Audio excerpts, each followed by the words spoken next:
Hi friends, నేను CSK. So ఇవాళ నేను ఒకటి అడుగుదాం అనుకుంటున్నాను. మీరు ఏ సిచ్యువేషన్ అయినా, is it bad or good situation, మీరు టైం చేయగలరా? ఒకవేళ మీరు టైం చేసే వాళ్ళు అయితే ఒకసారి కమెంట్ చేయండి. ఈ మాట నేను ఎందుకు అన్నానంటే, యాజ్ ఏ ఇన్సూరెన్స్ అడ్వైజర్ చాలామందిని కలుస్తుంటాం మేము ఫీల్డ్లో. మాకు చాలా రకాల ఫ్యామిలీకి సంబంధించి చాలా రకాలుగా ఇన్ఫర్మేషన్ అనేది మాకు తెలుస్తూ ఉంటుంది. So situation is a good or bad అనేది వాళ్ళు మాతో మాట్లాడినప్పుడు మనకు తెలుస్తూ ఉంటుంది. సో యాక్చువల్లీ మొన్న ఒక మిత్రుడిని కలిసాను. సో తను చెప్పింది ఏంటంటే, నేను సిచ్యువేషన్ని టైం చేయగలను. సో హెల్త్ ఇన్సూరెన్స్ తీసుకోమని నేను అడ్వైజ్ చేసినప్పుడు తను అన్నమాట ఏంటంటే, నాకు ఇలాంటి ప్రాబ్లం వచ్చినప్పుడు ఈ ఆసుపత్రికి వెళ్తాను, అలాంటి ప్రాబ్లం వచ్చినప్పుడు ఆ ఆసుపత్రికి వెళ్తాను, అని ఆర్గనైజేషన్ నాకు ఇది ప్రొవైడ్ చేస్తుంది, నాకు ఆ ఆర్గనైజేషన్ అది ప్రొవైడ్ చేస్తుంది అని ఇలా చెప్పడం కొన్ని జరిగిందనమాట. సో దానికి సంబంధించి నేను కొన్ని ఉదాహరణలు చెప్పాను. సో ఎంతకీ కన్విన్స్ అవ్వట్లేదు. So why? బికాస్ ఈ టైమింగ్ విషయానికి వస్తే నేను ఒక ఉదాహరణ చెప్పదలుచుకున్నాను. సో అది మీరు ఖచ్చితంగా వినాలి. సో మనం కూడా అనుకుంటూ ఉంటాం, మనం ఒకటి తలుస్తే దేవుడు ఒకటి తలుస్తాడు అని. సో అదే అంటారు, టైమింగ్ చేయడం అనేది మన వల్ల కాదు. 100% మనం చేస్తామని ఎవరు గ్యారంటీ ఇవ్వలేరు. అదే హెల్త్ ఇన్సూరెన్స్ పరంగా వస్తే ఒక 15 days బిఫోర్ నాకు ఒక ఫ్యామిలీ అప్రోచ్ అయ్యారు. సో వాళ్ళు మంచి ఉద్దేశమే, వాళ్ళు యాక్చువల్లీ హెల్త్ ఇన్సూరెన్స్ తీసుకున్నామంటే ప్రపోజల్ ఇచ్చాము.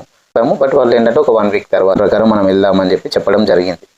సో నేను వాళ్ళు ఇచ్చిన టైం బౌండ్కి మళ్ళీ నేను కాల్ చేయడం అనేది జరిగింది. కన్సల్ట్ అయిదామని నేను మెసేజ్లు పెడుతున్నా, కాల్ చేస్తున్నా, కలవట్. సో ఎక్కడైతే నేను కొటేషన్ ఇచ్చానో అక్కడ వెళ్ళి మళ్ళీ నేను ఎంక్వైరీ చేయడం అనేది జరిగింది. షాకింగ్.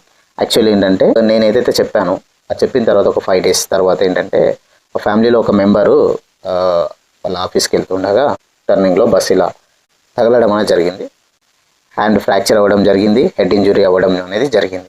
ఇలాంటి ఆందోళన పరిస్థితిలో వాళ్ళు ఆ సిచ్యువేషన్, ఇది బ్యాడ్ సిచ్యువేషన్ కదా, సో దీన్ని హ్యాండిల్ చేయగలిగారా? వాళ్ళు అనుకున్న ఆసుపత్రికి వెళ్ళారా? వాళ్ళు అనుకున్న ఆర్గనైజేషన్ వాళ్ళకు ఏదైతే అనుకున్నారో ఆ స్కీమ్లో వీళ్ళు ఎలిజిబుల్ అయ్యారా?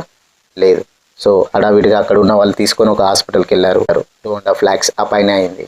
సో ఇలాంటి మనం సిచ్యువేషన్ని హ్యాండిల్ చేయలేం. అదే వాళ్ళు ఆ రోజు నేను చెప్పిన రోజే ఆన్ ద స్పాట్లో పాలసీ అనేది తీసుకొని ఉంటే, పాలసీ ప్రకారం ఏంటంటే 24 hours తర్వాత అనేది క్లైమ్ అనేది రావడం అనేది జరుగుతుంది.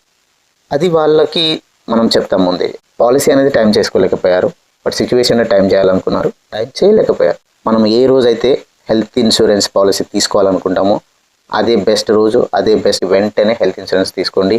ఏ సిచ్యువేషన్ ఎలా వస్తుంది మనం టైం చేయలేమండి, ఇదిని మనం టైం చేయలేం. సో మీరు ఏమైనా డౌట్ ఉంటే మీరు కామెంట్ బాక్స్లో పెట్టండి, సలహా ఇవ్వడానికి నేను రెడీగా ఉన్నాను. ఈ వీడియో నచ్చితే లైక్ చేయండి, 10 మందికి షేర్ చేయండి, అవేర్ చేయండి.